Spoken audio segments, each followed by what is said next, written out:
الحمد لله وكفى والصلاة والسلام على سيد الأنبياء والمرسلين وعلى آله وأصحابه ومن تبعهم بإحسان إلى يوم الدين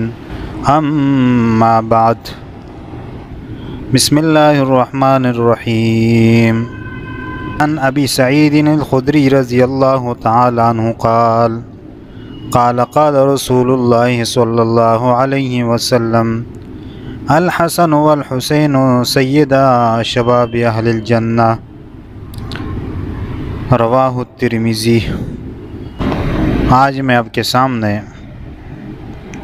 یزید کے بارے میں اہل سنت الجماعت احناف علماء دیوبند کا موقف رکھنا چاہتا ہوں کہ علماء دیوبند کا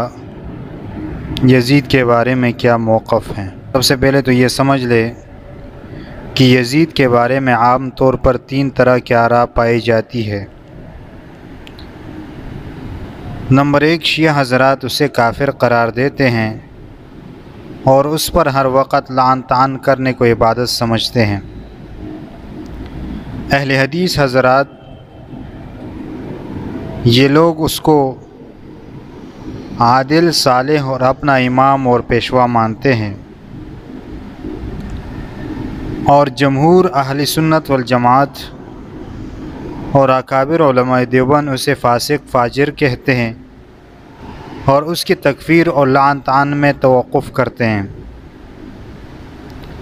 یزید کے بارے میں سب سے زیادہ اعتدال والا موقف حضرات اہل سنت والجماعت اور علماء دیوبند کا ہی ہے۔ یاد رہے کہ یزید کی شخصیت کے ساتھ ہمیں کوئی خاص دلچسپی نہیں ہے، بلکہ ہمارا منشا صرف دفاع صحابہ ہے، جو یزید کو فاسق فاجر ماننے کی صورت میں ہی ممکن ہے۔ اس لیے کہ بعض صحابہ کرام نے یزید کی بیعت کی ہے،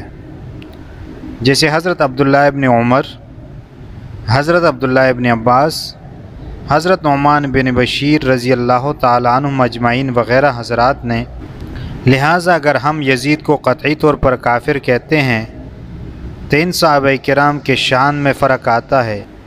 کیونکہ کافر کی بیعت کسی صورت جائز نہیں، جبکہ دوسری طرف بہت سے صحابہ کرام نے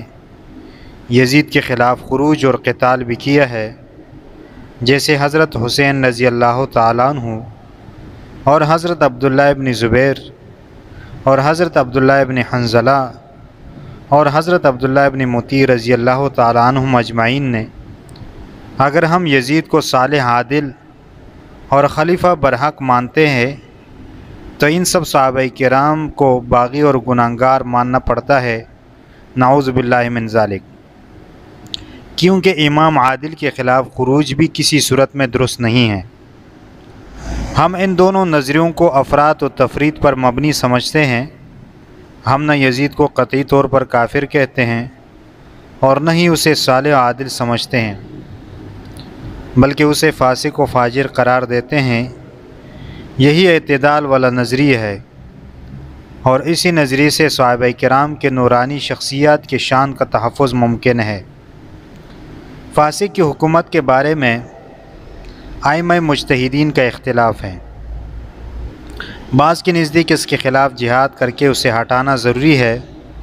اور بعض کے نزدیک جب تک وہ واضح طور پر کفر کا مرتکب نہ ہو تو تب تک محض فسق کی بنا پر اس کے خلاف جنگ کرنا جائز نہیں، بلکہ اس کی اطاعت ضروری ہے۔ صحابہ کرام میں جن کا پہلا نظریہ تھا انہوں نے یزید کے خلاف جہاد کیا، اور جن کا دوسرا موقف تھا انہوں نے اس کی بیعت کو برقرار رکھا۔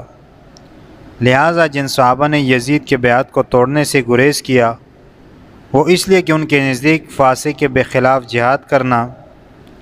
اور اس کے بیعت توڑنا جائز ہی نہیں تھا، یہ نہیں کہ وہ یزید کو صالح اور عادل مانتے تھے۔ حضرت حسین رضی اللہ تعالیٰ عنہ کی شہادت اور واقعہ حرہ کے بعد کسی بھی صحابی سے یزید کے تعدیل و توثیق ثابت نہیں ہے۔ اگر ثابت ہے تو پیش کی جائے۔ یزید کا فسق فجور کیا تھا جس کی بنا پر ہم اسے فاسق فاجر کہتے ہیں؟ تاریخ میں بہت سے روایات اس کے ترک نماز اور شراب نوشی کے بارے میں بھی موجود ہے، تاہم ان سے اس وقت صرف نظر کرتے ہوئے صرف اتنا عرض کرتے ہیں کہ اس نے حضرت حسین رضی اللہ تعالیٰ عنہ، حضرت عبداللہ ابن حنظلہ، حضرت عبداللہ ابن مطیع اور حضرت عبداللہ ابن زبیر رضوان اللہ تعالیٰ علیہم اجمعین کے خلاف جنگ کی، اور غیر صحابی کا صحابی کے ساتھ جنگ کرنا ہی اس کے فاسق فاجر ہونے کے لیے کافی ہے۔ واقع کربلا مدینہ منورہ پر حملہ کر کے وہاں قتل و قتال غارت کا بازار گرم کرنا، اس کی حرمت کو پامال کرنا اور حضرت عبداللہ ابن زبیر کے خلاف لشکر کشی کرنا اس کے دور کے سیاہ کارنامے ہیں، اور جنت کے جوانوں کے سردار حضرت حسین رضی اللہ تعالیٰ عنہ اور دیگر صحابہ کا اس کے خلاف جہاد کے لیے نکلنا ہی اس کے فسق و فجور کی کافی دلیل ہے۔ اس پر اگر اشکال کیا جائے کہ بعض صحابہ کرام نے تو حضرت علی رضی اللہ تعالیٰ عنہ کے خلاف بھی جنگ کی ہے، حالانکہ حضرت علی رضی اللہ تعالیٰ عنہ کو کوئی بھی فاسق نہیں کہہ سکتا، تو اس کا جواب یہ ہے کہ حضرت علی رضی اللہ تعالیٰ عنہ خود بھی صحابی ہے، لہٰذا یزید کو ان پر قیاس نہیں کیا جا سکتا۔ صحابی کا صحابی کے ساتھ جنگ کرنا فسق نہیں، جبکہ غیر صحابی کا صحابی کے ساتھ جنگ کرنا یقیناً فسق ہے۔ دوسری بات یہ ہے کہ حضرت علی المرتضیٰ رضی اللہ تعالیٰ عنہ کی حکومت اور خلافت پر کسی ایک صحابی نے بھی اعتراض نہیں کیا، بلکہ صحابہ کرام نے حضرت عثمان رضی اللہ تعالیٰ عنہ کے قصاص کا مطالبہ کیا تھا، اور غلط فہمی اور مفسدین کے شرارت کی بنا پر جنگ کی نوبت آ گئی تھی، جبکہ یزید کے خلاف صحابہ کرام کا خروج کسی دوسرے مطالبے کی بنیاد پر نہیں بلکہ خود یزید کی حکومت کے خلاف اور اسے حکومت سے ہٹانے کے لیے تھا۔ دونوں میں واضح فرق ہے۔ ایک شبہ کیا جاتا ہے کہ حضرت امام حسین رضی اللہ تعالیٰ عنہ نے یزید کے خلاف خروج نہیں کیا تھا، کیونکہ خروج تو کسی حکومت کے منعقد ہو جانے کے بعد ہوتا ہے، جبکہ اس وقت یزید کی بیعت مکمل ہی نہیں ہوئی تھی، اور حضرت حسین رضی اللہ تعالیٰ عنہ اس کی حکومت کے انعقاد کو روکنے کے لیے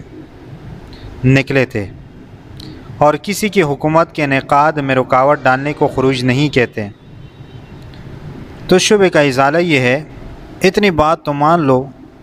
کہ وہ یزید کی حکومت کے قیام میں رکاوٹ ڈالنا چاہتے تھے، اور اگر ذرا انصاف سے کام لو تو اس کی یہی وجہ ہو سکتی ہے کہ وہ شرعاً یزید کو خلافت کا اہل نہیں سمجھتے تھے، انہیں یزید کے ساتھ کوئی ذاتی دشمنی نہیں تھی، نہ ہی محض حکومت کے طلب کے لیے اس قدر بھاگ دوڑ کر رہے تھے۔ ان کی ساری جد و جہد کا مقصد صرف ایک فاسق کی حکومت کی شر سے امت کو بچانا تھا۔ حضرت حسین رضی اللہ تعالیٰ عنہ کی مظلومانہ شہادت یزید کے فوج کے ہاتھوں ہوئی، اور یزید نے اس ظالمانہ فعل پر اپنے کسی فوج کو سزا دینا تو درکنار، کسی کو اس کے عہدے سے معزول تک نہیں کیا۔ اس پر اگر کوئی سوال کرے